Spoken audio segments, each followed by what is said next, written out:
estou sendo levado para um lugar onde nunca estive antes. Então estou completamente nas mãos do meu guia, mas sou incrivelmente sortudo porque acho que o que estou prestes a ver é verdadeiramente milagroso e certamente maravilhoso, pois a pequena vila à minha frente está preparando uma celebração há mais de um mês e, se tudo correr muito bem, prometo que terei a chance de experimentar a presença de um Deus.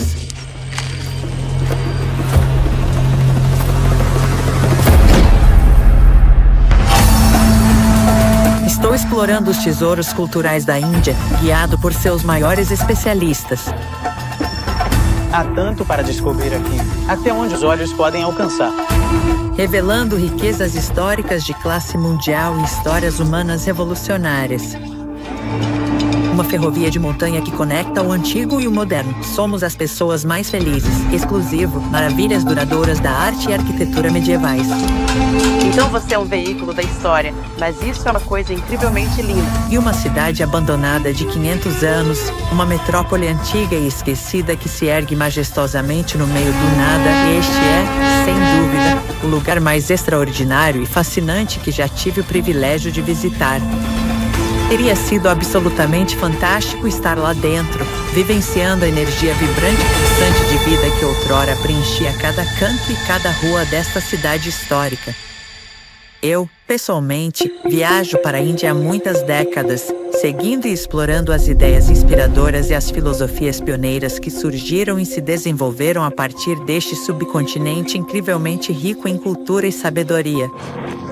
E agora, neste momento, estou aqui, neste local impressionante, para tentar explorar e compreender profundamente como esta paisagem incrível e deslumbrante ao meu redor tem impactado e moldado a cultura da Índia ao longo de um vasto período de tempo, e também, de forma igualmente importante, como essa mesma cultura rica e diversificada da Índia impactou e influenciou o mundo mais amplo em diversas esferas. Nosso primeiro tesouro é a cidade perdida de Hampi, no coração do sul da Índia.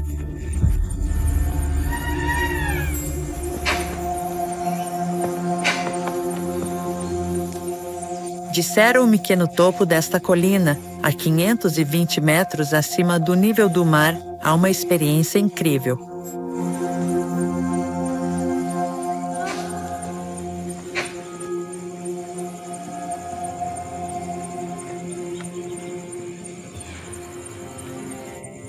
É simplesmente majestoso. Então, o que você está vendo lá embaixo é uma das maiores cidades abandonadas do mundo. Existem mais de 1.600 monumentos espalhados por 40 quilômetros quadrados, e grande parte disso ainda está esperando para ser explorada. Amphi, nomeada em homenagem a Hampi, deusa local do rio, foi rebatizada de Vijayanagara, cidade da Vitória, a partir de 1336, tornando-se capital de um novo poderoso império. Na verdade, visitantes vêm aqui há séculos. Havia um comerciante de cavalos português chamado Domingo Pius que subiu essa colina, mas ele disse que mesmo lá de cima não conseguia ver tudo porque partes estavam escondidas atrás dessas cadeias de morros. Mas apesar disso, ele disse que parecia para ele ser tão grande quanto Roma e uma visão muito bonita. No século XVI, esta era a segunda maior cidade do mundo. Mas em menos de um século, ela se tornaria uma ruína deserta, retomada pela natureza. Quero chegar ao fundo de sua história intrigante.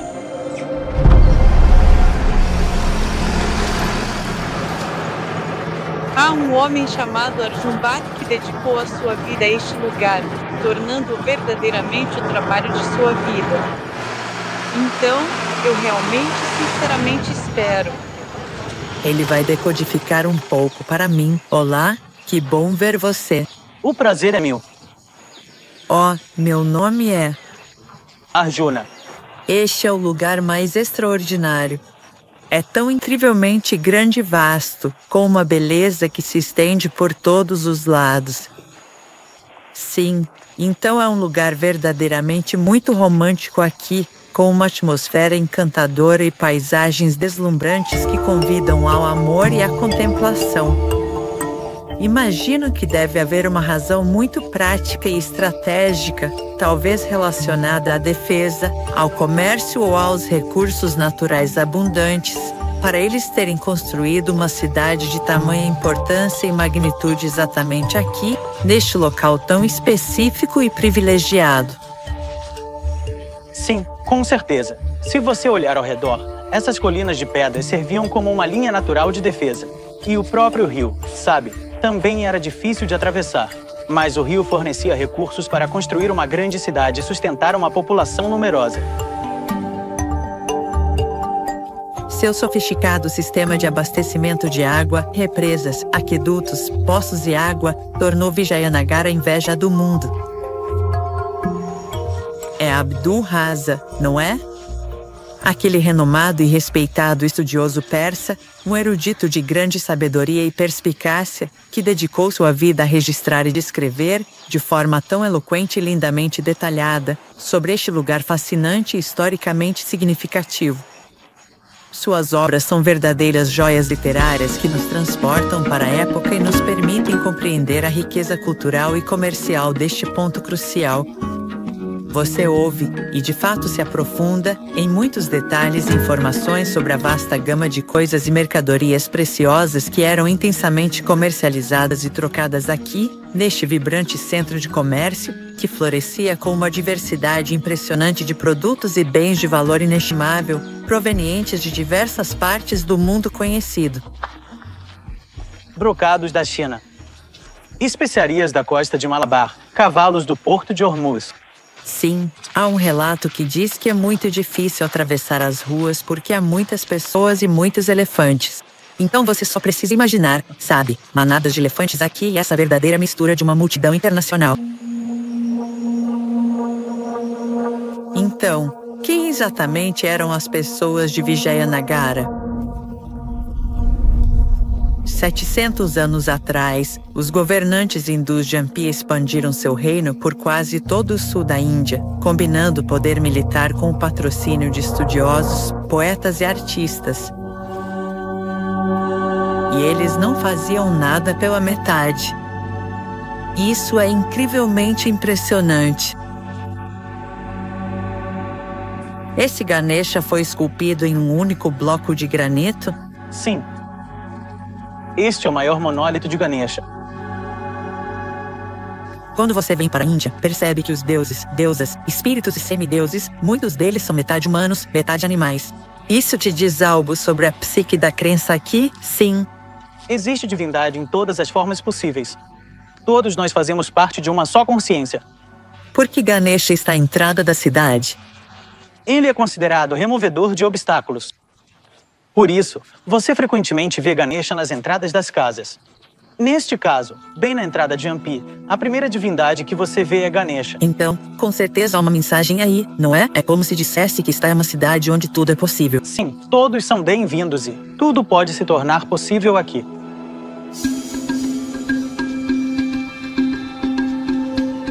Dentro do complexo do Templo Vijaya Vitala do século XV, nos limites ao norte da cidade, o santuário em forma de carruagem do semideus Garuda, finamente esculpido em granito puro, é um símbolo da sofisticação de Hampi.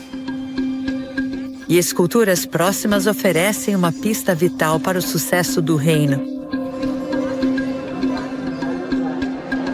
Isto aqui é uma espécie de salão de casamento divino e está protegido por todos esses senhores da guerra vestidos de maneiras diferentes. E o mais incrível é que isso mostra o quão multicultural, quão internacionalmente diversas eram as influências aqui. Então, esses são locais e sabemos que são locais porque usam um coque masculino e têm joias também fantásticas, tipo braceletes nos braços. E aqui ele está vestido como um turco muçulmano.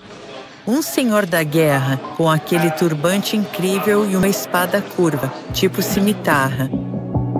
A verdadeira identidade eclética de Vijayanagra está ficando clara. E então, Arjun me dá uma dica sobre outro lugar para explorar. escondido em um bananal, um túmulo de um dos grandes generais Jampi, com características islâmicas como arcos pontiagudos, ladeado por algo ainda mais revelador. Agora, isso aqui parece um templo hindu bem típico, mas dê uma olhada nisso. Isto é um nicho de oração e está voltado para Meca. Então, como estamos aqui na Índia, ele está voltado para o oeste, e isso mostra que o prédio em que estou é uma mesquita. Então, o que estamos vendo é um retrato realmente detalhado e intrigante de um reino que atrai, aproveita e reúne talentos, influências e ideias de todo o subcontinente.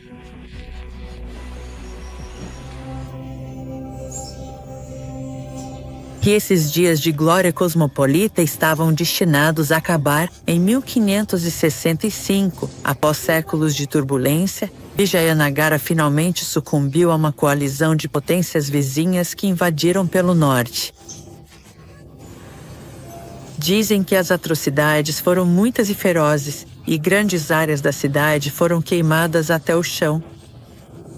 Eventualmente, quando o reino caiu, o saque aqui continuou por 6 meses.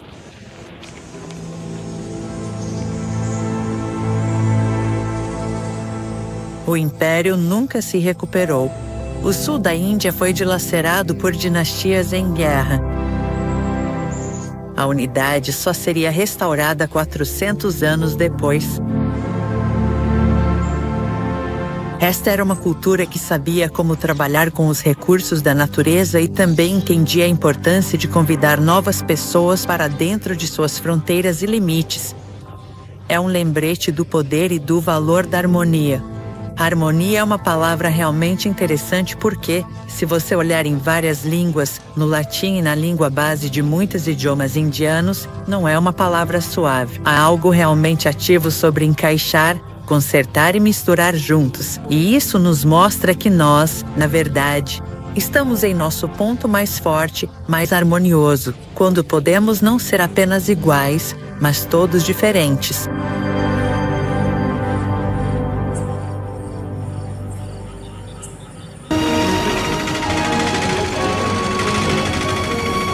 Viajei para Tanjavur, em Tamil Nadu, a 580 quilômetros a sudeste de Hampi. Do século IX ao XIII, este foi o centro de um dos maiores impérios do subcontinente, governado pela dinastia Chola. Nosso próximo tesouro é a arte e a arquitetura excepcionais que eles deixaram para trás. Eu fiz meu caminho para um lugar que foi construído para ser uma encarnação do centro do mundo, com uma espécie de eixo de toda a Terra. Então você pode esperar que seja bem imponente.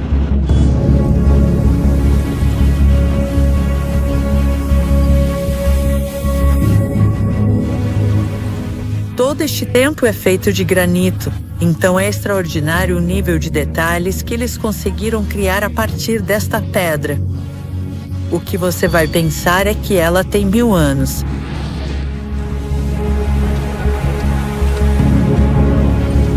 Este templo, o Brihadishvara, ou Grande Shiva, quebrou todos os recordes quando foi concluído em 1010 d.C. Seu Vimana, esta torre central, era a estrutura mais alta da Índia e uma das mais altas do mundo. Dizem que uma rampa de 6 quilômetros foi construída para erguer esta pedra de topo de 80 toneladas. Os cultos continuaram neste tesouro espetacular e verdadeiramente magnífico por mais de 1 milênio. E eu me encontro aqui, neste dia auspicioso e verdadeiramente especial, celebrando a notável e abundante fertilidade da terra. Então me sinto especialmente bem-vindo e acolhido. Olá, fico feliz em ver você. Meu nome é Grete. Qual é o seu nome? Anjali. Então, o que você faz hoje?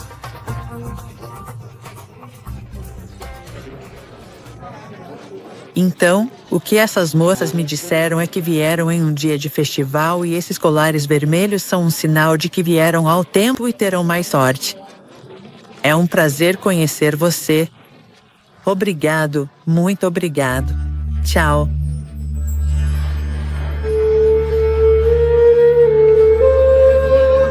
Cerca de 10.000 peregrinos vêm até aqui todos os dias, 30.000 durante os festivais. O construtor do ambicioso complexo deixou pistas nas paredes em sânscrito antigo e tâmil médio. Milhares de linhas datam da fundação do templo.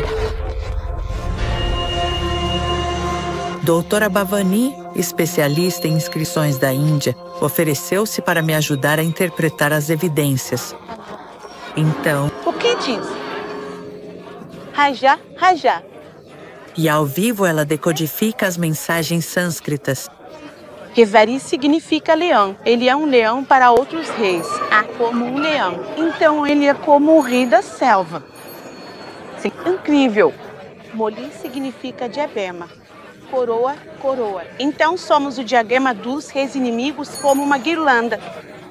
Este não é um homem tímido. Então ele está dizendo que é tão poderoso, tão bem-sucedido e conquistou enormes áreas nos territórios de outras pessoas. Ele vai usar as coroas deles como uma guirlanda em volta do pescoço. Você consegue perceber de forma clara que ele demonstra um imenso orgulho por tudo aquilo que foi meticulosamente realizado, construído e concretizado por suas próprias mãos, não é mesmo? Sim, ele realmente possui um grande senso de satisfação e contentamento com os resultados alcançados. Portanto, todos esses elementos, características marcantes e qualidades intrínsecas que observamos e que foram apresentadas descrevem de maneira precisa e detalhada o tipo específico de artistas talentosos e performers dedicados que estavam presentes e atuando ativamente neste local, contribuindo significativamente com suas habilidades excepcionais, paixões ardentes e performances cativantes para a atmosfera vibrante, única e inspiradora que se formou e se consolidou aqui, deixando uma marca indelével. Havia portadores de guarda-sol sagrado, músicos e percussionistas. E nos dizem que 400 dançarinas foram trazidas de outro templo. E aí tem um detalhe que eu simplesmente adoro. Então, havia 40 mulheres musicistas de búzios. E ainda hoje há mulheres tocando búzios aqui no templo. Então é esse tipo de linha direta de continuidade que faz você começar a perceber como teria sido fantástico lá dentro. Teria sido simplesmente vibrante, pulsante e cheia de vida.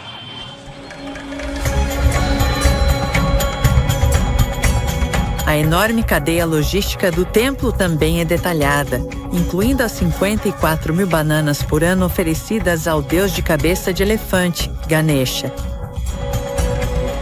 Este era um império realmente rico. Esta inscrição aqui descreve pérolas que eram enfiadas em molas de ouro puro. Pung é a palavra para ouro. E também sabemos que os reis taxavam seu império. Então havia um enorme imposto sobre o comércio de cobre. E estanho e ouro vindos de lugares tão distantes quanto o califado em Bagdá e até mesmo da China.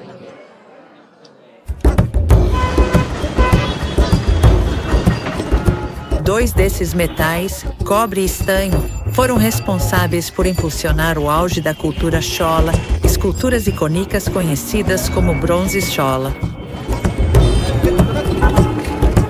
Swamimalai, a 1 hora de carro de Tanjavur, vem produzindo bronzes no estilo chola há séculos graças ao solo aluvial do leito do rio Kavari, um ingrediente essencial no processo de fundição do bronze. Os ícones originais, que um dia adornaram os templos chola, hoje podem ser vendidos por milhões de dólares. A trilha até seus equivalentes vivos me levou à oficina da família Sababati, onde cada maravilha é criada como uma peça única, viva e divina.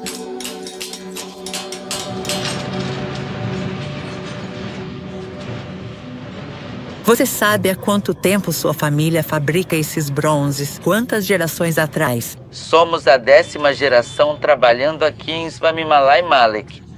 Essa é a nossa experiência nesse ramo e a nossa lembrança de nossos ancestrais. Ele herdou do período chola.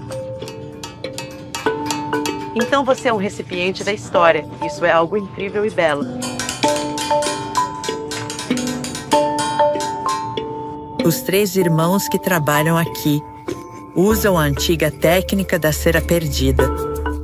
Eles esculpem o modelo em cera e depois o envolvem naquela argila aluvial do rio antes de aquecê-lo. A cera então derrete, sendo substituída por bronze derretido. É por isso que usamos a expressão quebrando os moldes, porque quando ele quebrar isso, haverá uma estátua única, que vai surgir e não haverá outra igual no futuro. Então estou testemunhando a quebra do molde.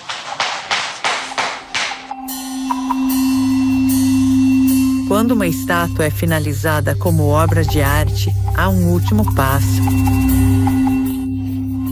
O Prana Pratisha, um ritual no qual a divindade é convidada a habitar a escultura. É um momento verdadeiramente transcendental e profundamente significativo quando os olhos da estátua são simbolicamente abertos, seus 5 sentidos essenciais são completamente despertados, e o objeto inanimado se torna um ícone vivo e sagrado, cheio de significado.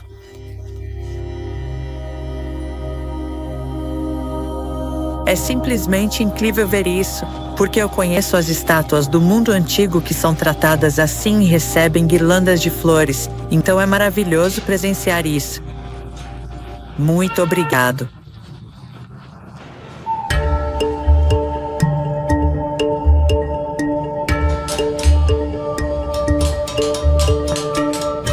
A cultura chola é um tesouro fascinante e cativante do sul da Índia, porque mostra como a prosperidade, a riqueza material e os dons da natureza podem ser usados para criar arte que serve como um portal para experimentar o divino.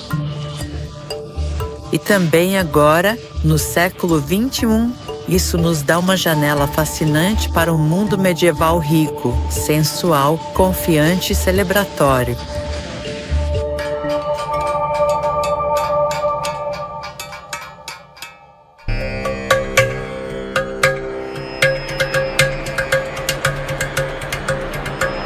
É cedo pela manhã e cheguei a Metepalli, uma pequena estação em Tamil Nadu, 240 quilômetros de Tanjore.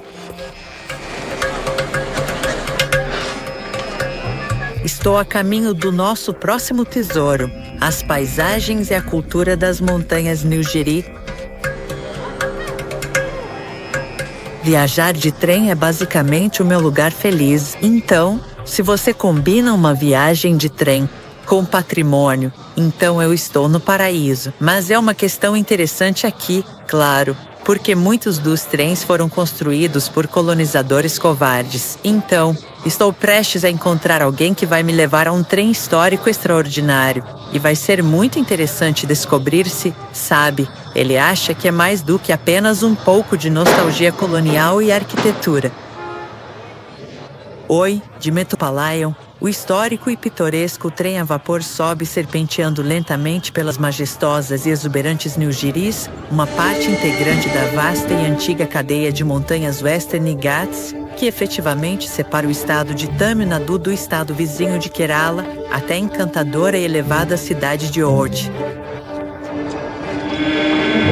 É a linha ferroviária mais íngreme da Ásia e prometeram a mais encantadora, de suas paisagens mais fascinantes. Qual é a sua ligação com o trem? Bom, eu estudei no internato em Oudh, onde passei 9 anos. A gente viu o trem subindo e descendo, sabe, debaixo daquela nuvem de fumaça. Então, isso fez muito parte do nosso patrimônio e da minha infância. Mas eu preciso te perguntar isso, porque, sabe, esse era um trem, uma ferrovia construída pelos britânicos, e as ferrovias foram construídas para extrair recursos da Índia e transportar a classe governante. Está bem aproveitar isso? Sim, acho que isso é verdade de modo geral sobre as ferrovias que os britânicos construíram. Mas ainda acho que, em geral, este é um caso à parte. Ela foi construída para lazer, foi construída para economizar tempo. Acho que são raros os dias em que ela não está cheia. As pessoas gostam do passeio de subida.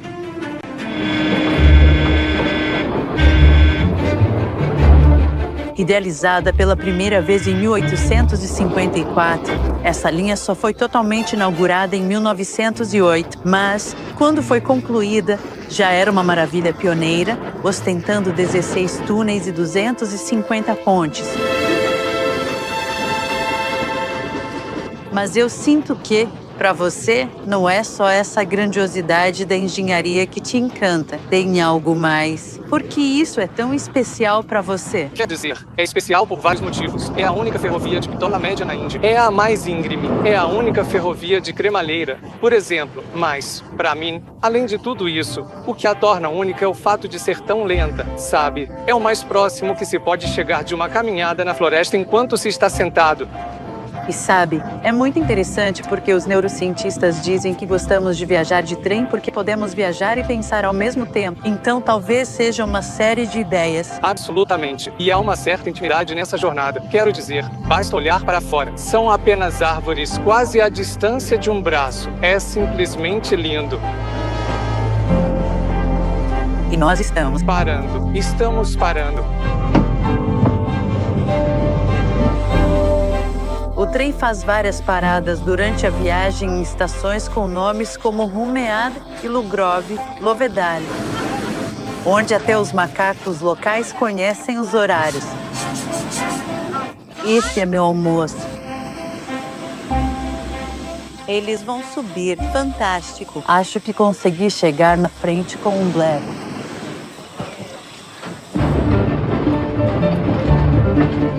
Então, esse é basicamente um homem incrivelmente importante. Ele é o freio, porque a locomotiva fica atrás. Então aqui estão os altos e baixos do trem. Elefante. Elefante.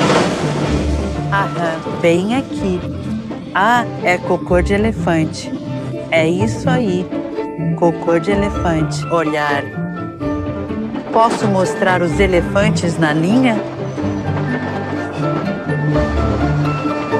E não são apenas elefantes. Essas colinas fazem parte da primeira reserva da biosfera da Índia. Lá de dezenas de espécies de animais protegidos, até mesmo tigres e plantas endêmicas, além de alguns invasores. Então você começa a ver esse novo tipo de planta na encosta, o chá. E aqui há sentimentos mistos, porque traz enorme movimentação econômica para a região. Mas é espécie exótica trazida da China. Então existe uma relação de amor e ódio com o chá e com o fato de que as plantações de chá eram projetos imperiais. Bodega Mundalon, conhecida carinhosamente aqui como UTI, é o destino final da linha. Uma estação de montanha desenvolvida no século XIX para escapar do calor do verão indiano.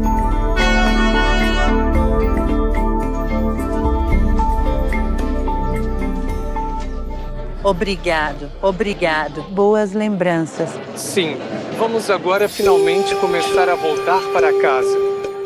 Ourti agora é um destino popular para viajantes e casais em lua de mel de toda a Índia, atraídos pelo clima, pela paisagem e pelo patrimônio dos Nilgiris, um patrimônio que remonta a muito tempo.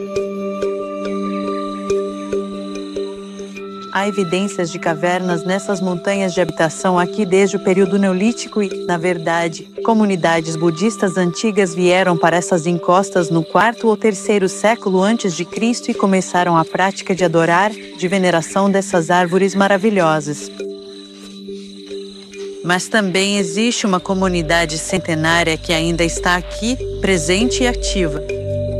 Essas florestas e campos são o lar ancestral do povo Toda, que tradicionalmente vive ao lado de búfalos selvagens e também domésticos em suas aldeias chamadas Mus.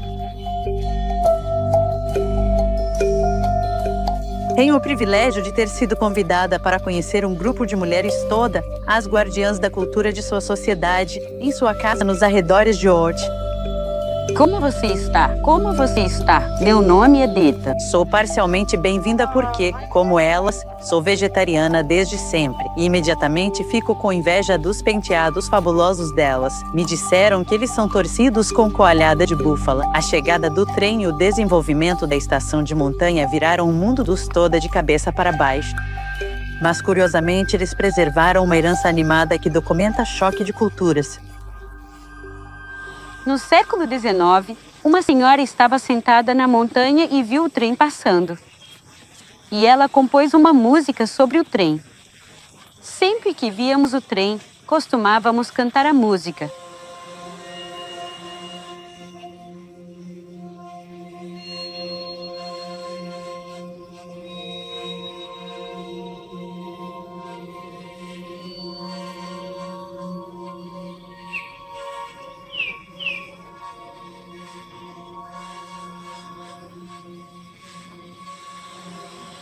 Lindo, dá para ouvir o ritmo do trem. Sim, parece muito positivo por causa do trem. Mudou este lugar, trouxe novas pessoas, trouxe diferentes modos de vida. Mas você ainda acha que o trem é uma coisa boa? Sim, há tantas mudanças por aí, mas o trem dá beleza ao New Jiri. E nós também comparamos, você sabe, esse trem como um de nossos búfalos também. Bonito e valioso. Em nossa vida, desde o nascimento até a morte, o búfalo desempenha um papel vital. Parece a mesma coisa. Tudo que você coloca na poesia e nas suas músicas é sobre o quanto você é parte disso, do mundo natural, das montanhas. Sim, nós, pessoas autossuficientes. A natureza também nos fornece tudo. É por isso que nossa cultura é muito próxima da natureza. Somos pessoas felizes em New Jiri, pessoas muito felizes e felizes. Posso tirar meus sapatos? Sim. Obrigado. Obrigado. É inspirador encontrar esse espírito vivo na próxima geração. Sim, adorável. Obrigado. Prazer em conhecê-lo. Eu sou Beta. Qual o seu nome? Eu sou Jéssica. Ok. Incrível ouvir essas músicas. A sua geração canta essas canções como... Bem, eu pratico músicas e bordados. Sim. Mas você acha que esse estilo de vida pode continuar no futuro na Índia? Eu penso que sim. Búfalos, bordados, canções e danças. Estamos interessados nisso porque queremos isso. Temos que viver nesses lugares. A nova geração salvará a natureza e também a cultura da lama.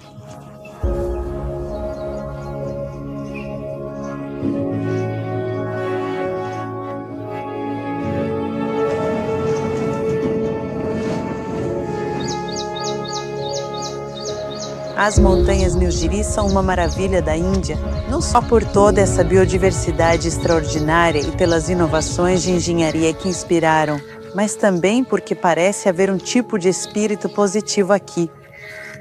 Então, todas as pessoas que conheci e com quem conversei estão determinadas não apenas a viver a vida, mas a respeitá-la e amar o fato de vivê-la.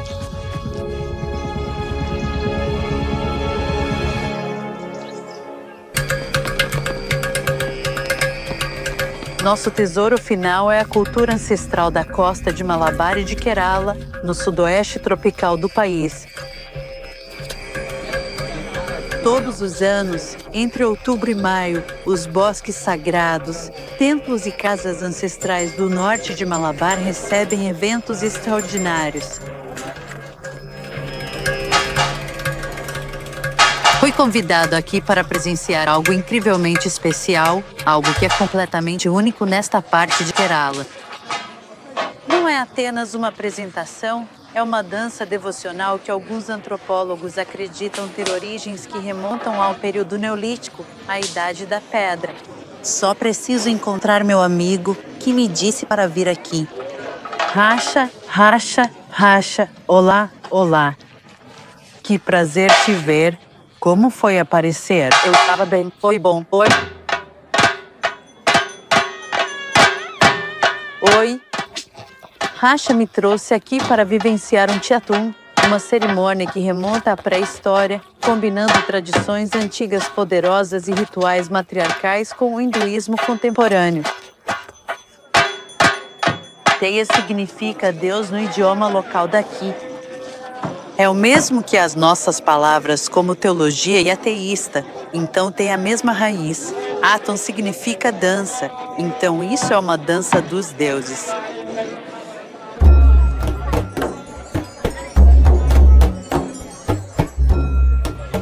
Namaskaram. Namaskaram. Graças a Racha, eu posso conhecer um dos dançarinos e seu guru enquanto ele se prepara para a sua jornada do natural ao sobrenatural. Então, obrigado por nos deixar vir aqui. Por que ele está sendo maquiado? O que está acontecendo com ele?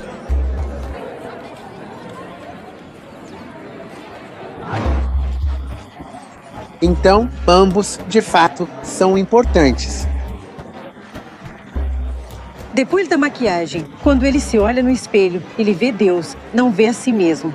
E então ele sente, em sua consciência, que ele é Deus. Como é essa sensação quando você se torna um Deus? Sente quando Deus, fogo. Sabe se está queimando ou sendo queimado. Você não sente nada mesmo. Quando ele se torna divindade, ele entra em transe. E ele não se sente nem um pouco como um ser humano.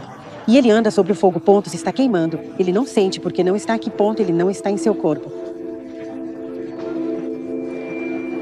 Então elas vêm acontecendo desde antes do tempo registrado. Você acha que eles vão continuar no... Também. Por quanto tempo elas continuarão no futuro? Ele diz que enquanto o mundo existe de Esho na atualidade.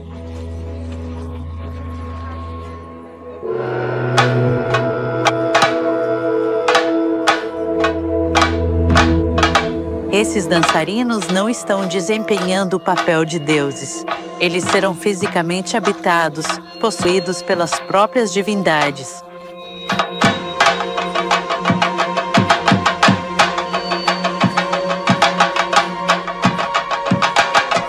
Neste caso, uma deusa local muito amada, Uth.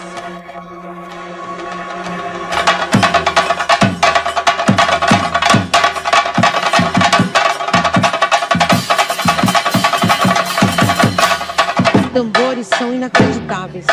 Os percussionistas também entram em transe. A música supostamente cura as pessoas. Sim, você sente. Coração dispara.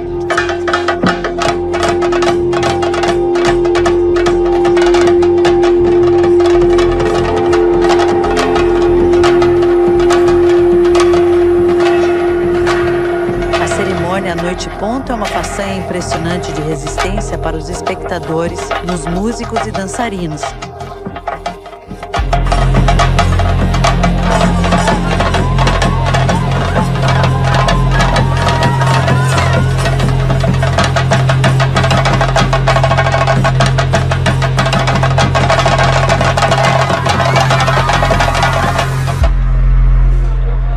Quando finalmente termina, toda a comunidade se reúne diante da deusa, que às vezes fala através do corpo do dançarino.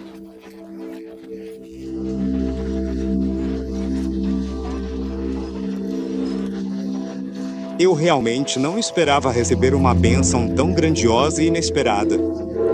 Que coisa linda, profundamente emocionante e verdadeiramente espetacular.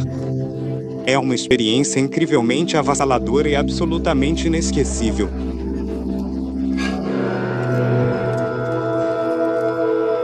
Eu não esperava receber uma bênção. Experiência avassaladora. Josh, muito obrigado por proporcionar isso. Foi fantástico. É incrível vivenciar isso, porque as fronteiras passado e presente dissolveram as fronteiras humano e divino.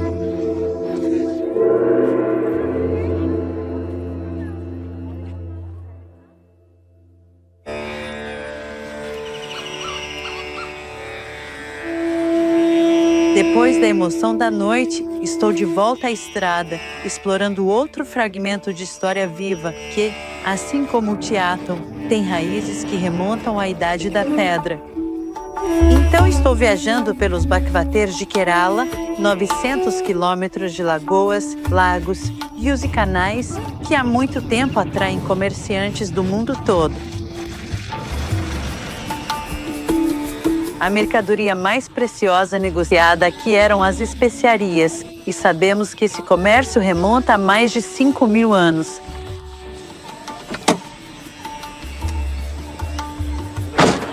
Nossa evidência são tábuas da Suméria, no Oriente Médio, que datam de 3.000 a.C., descrevem Kerala como o jardim das especiarias, transportadas em barcos praticamente como este.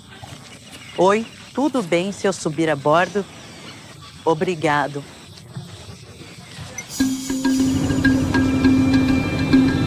Estes são cotoveluns, literalmente barcos amarrados, feitos de bambu e tábuas de jaqueira. Amarrados com cordas de fibra de cocô e pintados com piche produzido a partir da fervura de cascas de castanha de caju, eles são exclusivos de Kerala. Sempre quis vir porque existe esse porto lendário chamado Miseris, que aparece nas fontes romanas, e o autor Plínio, o Velho, escreve sobre ele e diz que era um empório da Índia. Nunca soubemos exatamente onde ficava, mas recentemente descobriram moedas romanas, joias romanas e ânforas aqui, então sabemos que os romanos estiveram aqui. E fica ainda melhor porque, na verdade, ouvimos falar dos romanos em fontes tâmeis. Eles os descrevem chegando em grandes e belos barcos, carregados de ouro e vinho fresco e perfumado, que trocavam por pimenta. Ondas de visitantes e colonizadores moldaram e alimentaram a mistura vital de culturas e religiões de Kerala, além de sua culinária incrível. Estes são apenas alguns dos temperos. Estamos familiarizados com eles, como cardamomo, cravo e pimenta, descrita como ouro negro.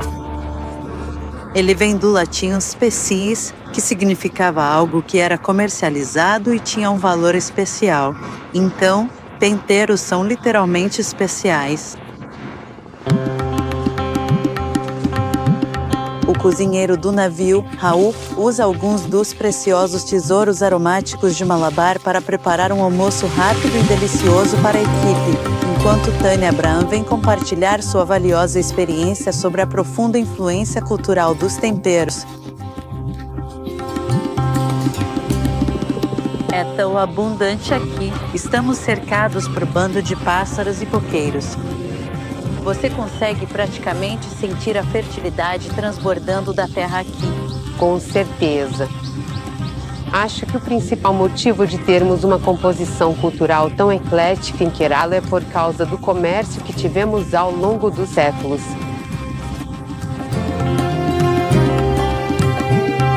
Populações judaicas, cristãs e árabes fizeram de Kerala seu lar. O comércio de especiarias que trouxe os primeiros muçulmanos árabes e o Islã para a Índia. Comerciantes árabes levaram especiarias indianas para o leste da África, Ásia Ocidental e o Mediterrâneo, e os impérios coloniais europeus estenderam até as Américas. Os portugueses trouxeram pimentas da América do Sul, e as pimentas se tornaram um ingrediente tão importante na nossa culinária de hoje. É um fato incrível, porque acho que as pessoas associam a pimenta à Índia e ao sul da Índia. Elas não pensam nisso como uma importação. O comércio de especiarias teve um impacto enorme, enorme aqui. Isso é quem somos. Não consigo imaginar Kerala, nossa comida ou relacionamento sem especiarias.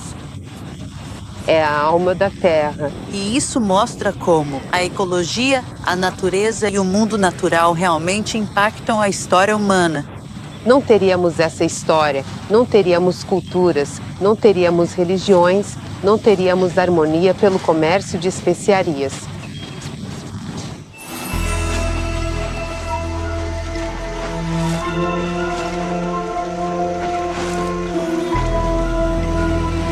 A costa de Malabar, em Kerala, é um tesouro e uma maravilha porque é o exemplo mais brilhante de como ambientes realmente especializados e únicos podem impactar não só a cultura local, mas também a cultura global. A profusão de vasta fartura e abundante riqueza aqui gerou tradições locais verdadeiramente notáveis, mas também atraiu muitos comerciantes e diversos invasores ao longo dos séculos que trouxeram seus próprios costumes e que agora fazem parte da rica, incrivelmente diversa e extraordinariamente variada ecologia cultural da Índia.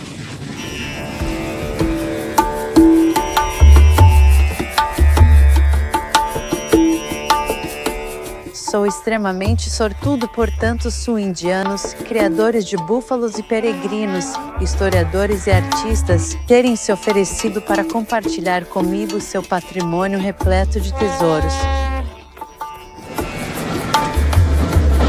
Porque a Índia é um verdadeiro berço de civilizações e um rico caldeirão da experiência humana.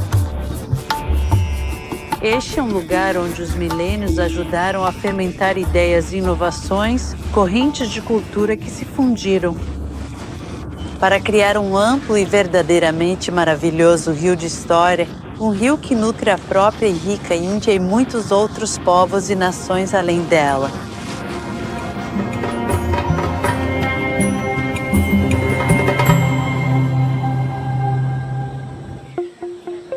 Conversei com a Open University sobre a nossa exploração da Índia. Para assistir a esta entrevista exclusiva e descobrir mais sobre culturas globais do passado e do presente, acesse o site da Open University, connect.open/Triazures.